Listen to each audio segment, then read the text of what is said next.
Welcome back to my channel Mispronounced Adventures, and this is part 2 of my off-grid electric only cooking.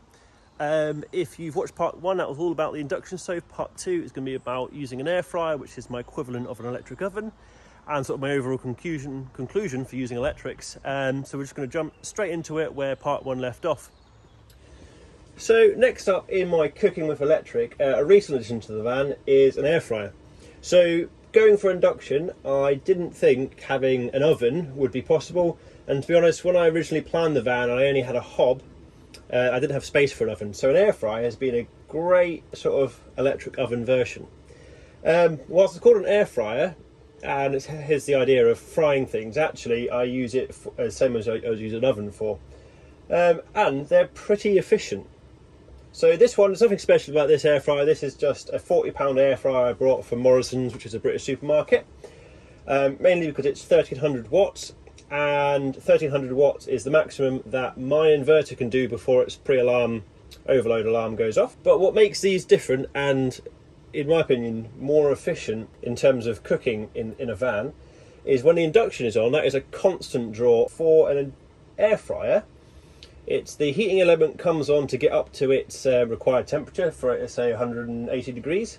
That might take 2 minutes, and then if you want it on for 180 degrees for 20 minutes, first 2 minutes it would preheat, get up, use maximum power, and then the heating element turns off. There's a fan inside which circulates round, and then when it notices the internal temperature drops below a certain amount again, it then puts the heating element back on for a couple seconds and then turns off again. So although you're cooking for 20 minutes, the heating element itself might only be on for about 5 minutes.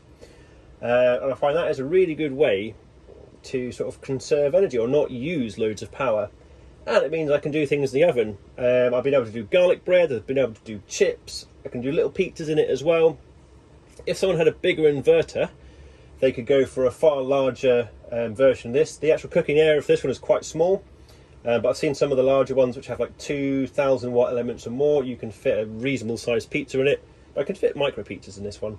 So we'll do the same again. We'll do a few little cooking tests with the VRM running, and we'll be able to look at the results and see how much power it sort of relatively uses. Right, just show you the anatomy of my air fryer. I've gone for a really simple one. It's just got temperature setting and timer, and then this is the cooking area. So this is your sort of tray. You put your food in here. You can have pizzas, garlic bread, chips. Really easy to clean afterwards. Usually just wipe down opposed to having to wash it. And inside, for anyone who wants to see how these actually work, you've got the heating coil, and then above it you have a fan. And that's pretty much it. And I just plug it in into my wall socket, which is over there. So, air fryer, we're going to do the same sort of test again. I'm going to cook some in, we're going to leave the VRM running so we can sort of see how much energy it's using. I have had this in the van a couple of weeks now, and my main field test for it was to go to a pub, have a few pints, and come back to the van and cook myself cheesy chips, and that worked fantastically. So we're going to step it up, we're going to cook garlic bread, because it's extremely important to be able to cook garlic bread in a van, and that's going to be the test. Right, as my basket isn't the biggest, yeah, we're gonna half them. See how many we can cook.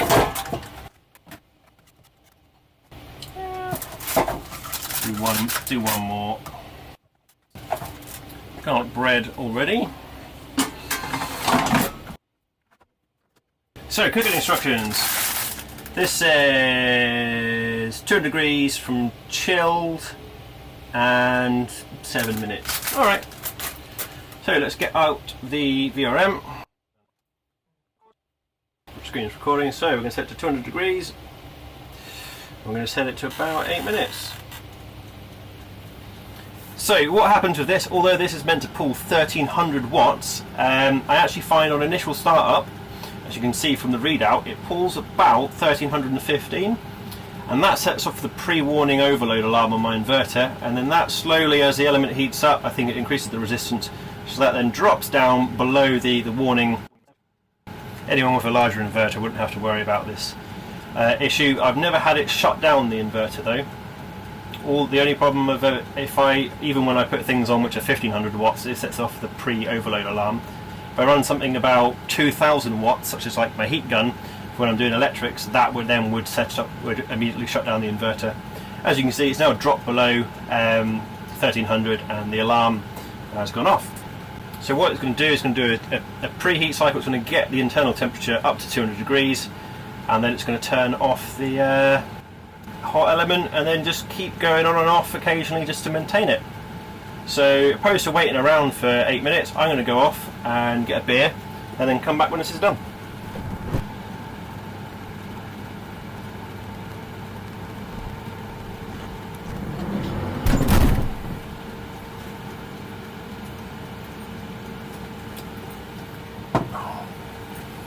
Right, come back. You see at the minute it's only pulling 13 watts, and that's probably because the fan is still running whilst the heating element is off. The fan is still running, but it does mean it's finished its preheat, and then presumably in a moment the element will come back on again. Learning to cook with this, I found generally for cooking things I should have about 1 to 2 minutes less than the recommended oven cooking temperatures. You can see again that the temperature, the heating elements just come on again, just under my overload alarm mode, just to heat it back up to its 200, because it's probably dropped down a little bit. But generally quite efficient. Although it's going to be cooking for about 8 to 7 minutes, the actual heating element is only going to be on for maybe 3 minutes or so of the actual cooking time, so a lot less energy used than you think it would cooking for 5 minutes, 10 minutes. Also noticed that after the element's been on a few times, it turns on and uses a bit less power. I guess that's because the element's warm or hot already, and that's increasing resistance, so it's having less of a power draw. If you know the particular reason why, please post in the comments below, but I think that's something to do with it. The first heat and the earlier ones are always pulling more wattage than the later ones. It'd be interesting to see if I've burnt these, or if they're undercooked at the end, because I've not cooked them before. But it smells garlic bread like in here at the minute.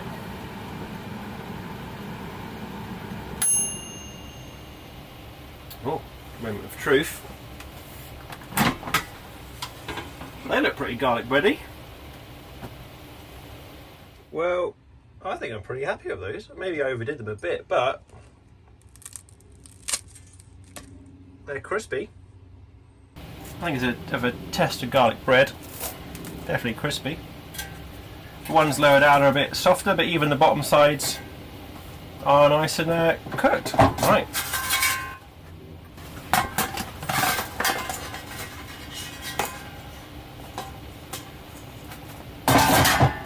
Let's go find some people to go give this garlic bread to.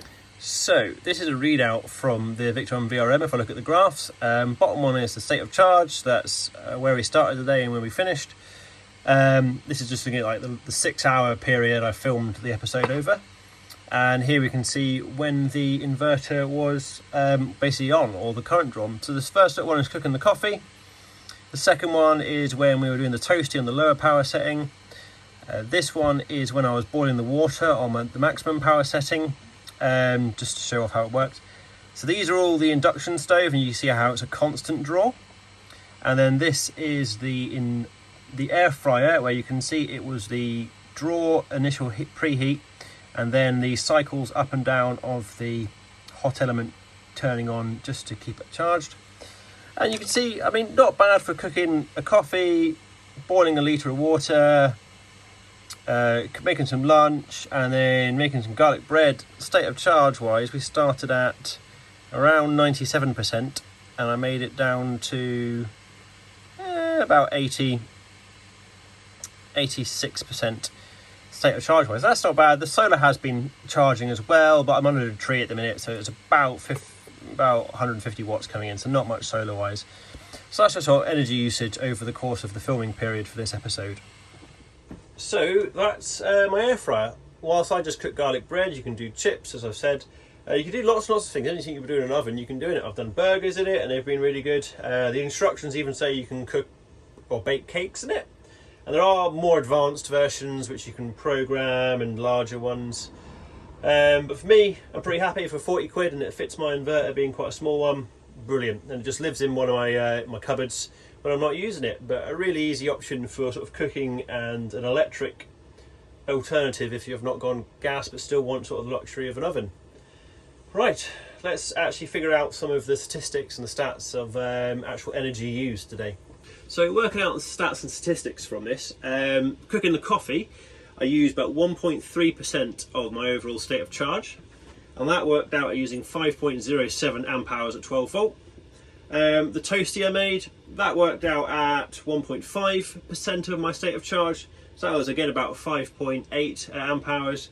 And cooking the garlic bread, that was a little bit more, that was 3.4% of my state of charge, and that was 13.2 amp hours. To put that into perspective, if the battery to battery charger is running when the engine's on, that can give about 30 amp hours back into the van whilst I'm driving per hour.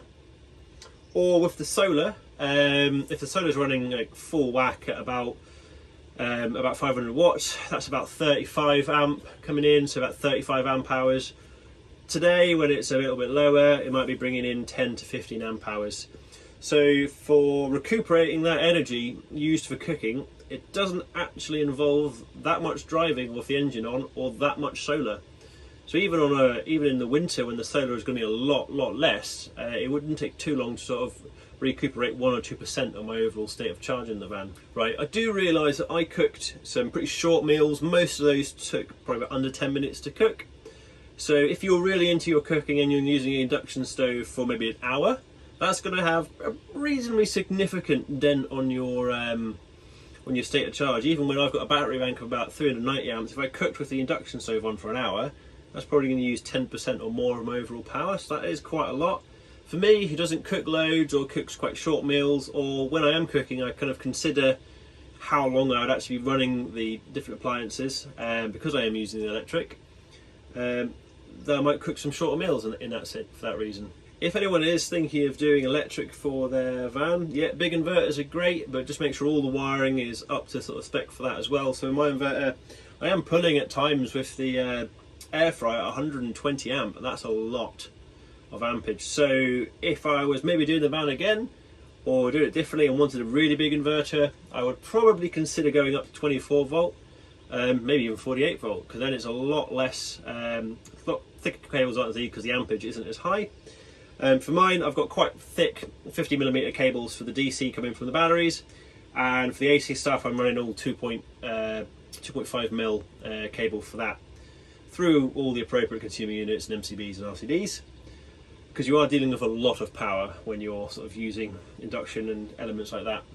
One of the points I did forget to mention, if you are planning to do this yourself, lead acid might not be the most appropriate way of doing it, just because the voltage drop, if you're trying to pull over 110 amps, is going to be pretty huge. Additionally, it's also, if you are doing it with lithium, consider how many batteries you have, because I've got 3 batteries, and I know each of those batteries max draw is only 80 amps. So if I had a single battery, I wouldn't be able to pull 120 amp from it, because I would, I'd break it, I would overload it. So because I have 3 of them running in parallel, that's divided amongst the rest of the batteries. So if you are looking at doing it, make sure that your battery's maximum discharge current is suitable for the amount of ampage that your inverter could potentially pull. My conclusion for off-grid electric-only cooking in vans is that although the ampage you're drawing can be huge, especially at 12 volt, it could be well over 100 amps, the actual amount of time you're pulling that isn't that long. So the actual amp hours used aren't that high, as we saw from a few of the previous tests cooking everyday things, which I think it makes it viable for people who have far smaller battery banks. I know I have a pretty large battery bank at 390 amp hours, but people have got 200 or 200 to 300 amp hours. Definitely a single hob and things like an air fryer are probably a viable option.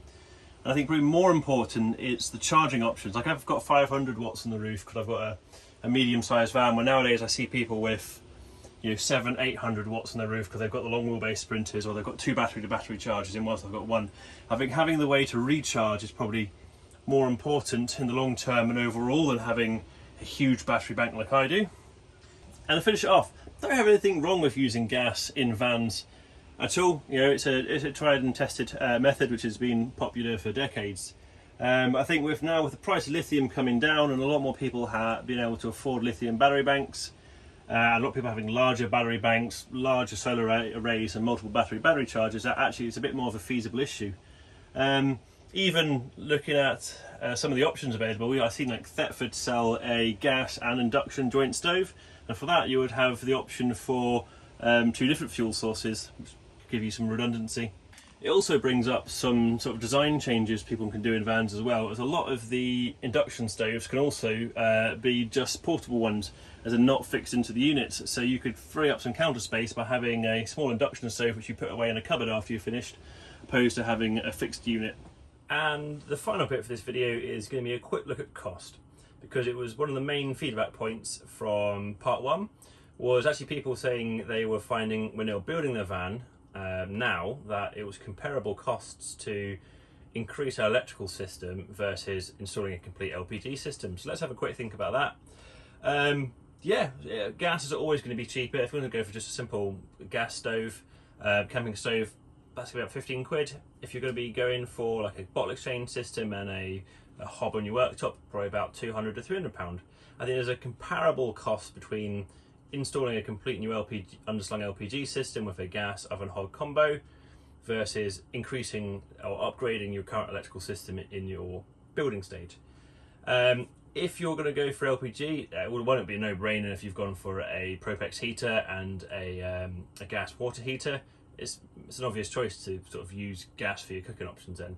But I guess if you're looking at installing an LPG system and a gas oven combo for just cooking, then I think with the current price of lithium, that's where there's probably a bit of comparable price. So underslung LPG tank, about a 30 litre one, you're probably looking at about £700. If you want to go for the quite popular Voyager oven, that's a oven hob combo, that's about £450.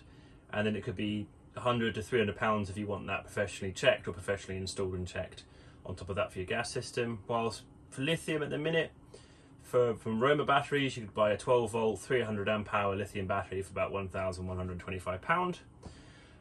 You might want to increase your solar a bit more, maybe another battery charger, but it's hard to give a comparable option for that, because some people who'd already planned for a big electrical system, they might not have to make any upgrades to support induction, versus if you had planned for a small electrical system, you might have to make some big upgrades.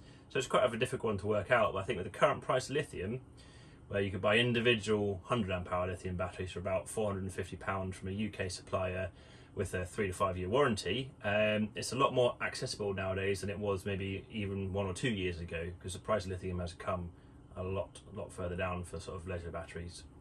But for me, I don't really care what people have in their vans. If it's LPG or if it's induction, if you cooked me food and you offered it to me, I was going to probably eat it regardless. The whole point of the video was to not be a for or against gas, bottle exchange, LPG or induction cooking. It was more about, this is how I do my off-grid cooking with electric only, and that with the current price of lithium and batteries, that it might be a bit more accessible than people think, and sort of look at the actual real world energy demands of it. So that's pretty much going to be it for this video. If you've liked what you've seen, feel free to like and subscribe. And yeah, comment below if you've got any questions about using induction in your van, or if you've got any recipes for something that I can cook, especially for someone who can't cook, on what you thought of using an air fryer. The whole point of the video was to sort of look at how I do my electric off-grid, and maybe it's suitable for you, maybe it's not. Another point to bring up is I did mention that I was stuck at my parents' house because the van had broken down. Been broken down for about 3 weeks now, but it is now fixed. Turns out my dual mass flywheel had disintegrated, so it's had a new flywheel, a new clutch, a new concentric safe cylinder, and a new master cylinder, but it's now driving beautifully, so I can get back out on the road again. Bye.